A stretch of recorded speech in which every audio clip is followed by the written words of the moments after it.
మనందరికీ చిన్నప్పటి నుంచి లేదా 10th ఇంటర్ చదివేటప్పుడు ఒక గోల్ అనేది ఉంటుంది. మన చదువు అంతా అయిపోయిన తర్వాత దాన్ని ఇంప్లిమెంట్ చేయాలి అని అనుకుంటాం. కానీ మన చదువు అయిపోయిన తర్వాత లైక్ డిగ్రీ కానీ బీటెక్ కానీ అయిపోయిన తర్వాత సిచ్యువేషన్స్ అనేటివి సేమ్ గా ఉండవు. సిచ్యువేషన్స్ అనేటివి చాలా మారిపోతాయి. ఎలా అవుతుందంటే నువ్వు చేయాలనుకున్నది చెప్పుకోలేనంత, అలాగే వాళ్ళు చెప్పింది చేయడానికి నీకు ఇష్టం ఉండదు. ఇదంతా ఎక్కడి నుంచి వస్తుందంటే సొసైటీ నుంచి, రిలేటివ్స్ నుంచి ఒక 70% వస్తే మిగతా 30% నీ నుంచి వస్తుంది. అసలు ఎందుకు వస్తుంది, ఎలా వస్తుంది, ఈ వీడియోలో మొత్తం క్లియర్ గా మాట్లాడుకుందాం. అలాగే మనం అనుకున్నది ఎలా చేయాలి, ఇంట్లో వాళ్ళని ఎలా ఒప్పించాలనేది కూడా ఈ వీడియోలో మొత్తం క్లియర్ గా ఎక్స్ప్లెయిన్ చేస్తాను. ఈ వీడియో గ్రాడ్యుయేట్ అయిపోయిన వాళ్ళు చూడండి, అలాగే అండర్ గ్రాడ్యుయేట్ ఉన్న వాళ్ళు కూడా చూడండి. మీకు కూడా ఖచ్చితంగా ఫ్యూచర్ లో ఉపయోగపడుతుంది. ఇది ఇంపార్టెంట్ వీడియో అని నేను చెప్పను, కానీ చూసిన తర్వాత మీరే కమెంట్ చేయండి. అండ్ మన ఛానల్లో ఎలాంటి టైప్ ఆఫ్ వీడియోస్ వస్తాయనేది కూడా ఒకసారి ఒక క్లారిటీ ఇద్దాం అనుకుంటున్నాను. మన ఛానల్లో ఏంటంటే మనం లైఫ్ లో ఫేస్ చేసే ప్రతి ఒక్క ప్రాబ్లం కి ఒక ప్రాక్టికల్ సొల్యూషన్ మన ఛానల్లో ఉంటుంది. అండ్ అలాగే మీకు ఏ టాపిక్ మీద వీడియో కావాలంటే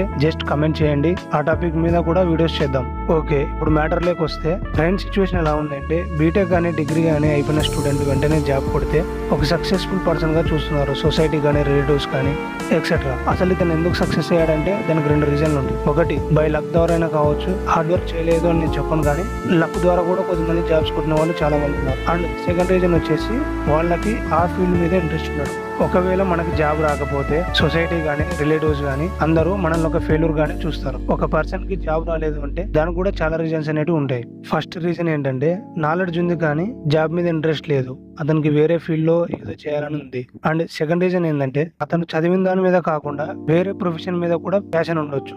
అండ్ థర్డ్ రీజన్ వచ్చేసి జాబ్ కావాల్సిన స్కిల్స్ ఇతని దగ్గర లేకపోవచ్చు, అంత నాలెడ్జ్ లేకపోవచ్చు. సో ఇలా జాబ్ రాకపోవడానికి చాలా రీజన్స్ అనేవి ఉంటాయి. ఈ రీజన్స్ అన్ని సొసైటీ గానీ రిలేటివ్స్ కానీ ఎవరికి తెలియవు. అందుకే మనం ఎక్కడ కనిపించినా సొసైటీ గానీ రిలేటివ్స్ గానీ అడుగుతారు, ఏం చేస్తున్నావు, ఇంకా జాబ్ రాలేదా, ఇంకెన్ని రోజులు ఇంట్లోనే ఉంటావు, ఏ కోచింగ్ కన్నా వెళ్ళు, ఇది నేర్చుకో, అది చెయ్యి, ఇది చెయ్యని అంటూ సలహాలు ఇస్తూనే ఉంటారు. వీళ్ళు మనకు సలహా ఇవ్వడమే కాకుండా మన పేరెంట్స్ దగ్గర కూడా వెళ్ళి ఎక్కడికి పంపించి ఇక్కడే ఉంటే చెడిపోతారు అని ఒక మంచి ఇంటెన్షన్ తోనే చెప్తారు. సో వాళ్ళు వచ్చి మన పేరెంట్స్ కి చెప్పడం వల్ల మన పేరెంట్స్ కి అదోలా ఉంటుంది. ఇప్పుడు మనకి మన పేరెంట్స్ నుంచి కూడా ప్రెషర్ అనేది స్టార్ట్ అవుతుంది. ఇలా సొసైటీ నుంచి, రిలేటివ్స్ నుంచి మనకు అనేది ప్రెషర్ బిల్డ్ అవుతుంది. సో ఇలాంటి టైంలో మనకేమనిపిస్తుంది, ఒక 6 నెలలు ఎక్కడికి వెళ్ళి ప్రశాంతంగా ఉండాలి అనిపిస్తుంది. కానీ మళ్ళీ 6 నెలల తర్వాత సిచ్యువేషన్స్ అనేవి మారిపోతాయి. సో ఇలా కనుక నువ్వు డిసైడ్ అయ్యి వెళ్తే నువ్వు అనుకున్నది ఎప్పటికీ సాధించలేవు. మరి దీనికి సొల్యూషన్ ఏంటి అంటే సొల్యూషన్ చాలా ఈజీ, కానీ మీ పేరెంట్స్కి మీరు ఎలా ఎక్స్ప్లెయిన్ చేస్తున్నారు దాని గురించి అనేది మ్యాటర్. ఇక్కడ ఫస్ట్ నీకు ఒక క్లారిటీ ఉండాలి. ఏంటి అంటే నేను ఇది చేయగలను, ఈ టైంలోపు నేను రిజల్ట్ చూపించగలను అని నీకు ఒక కాన్ఫిడెన్స్ అనేది ఉండాలి.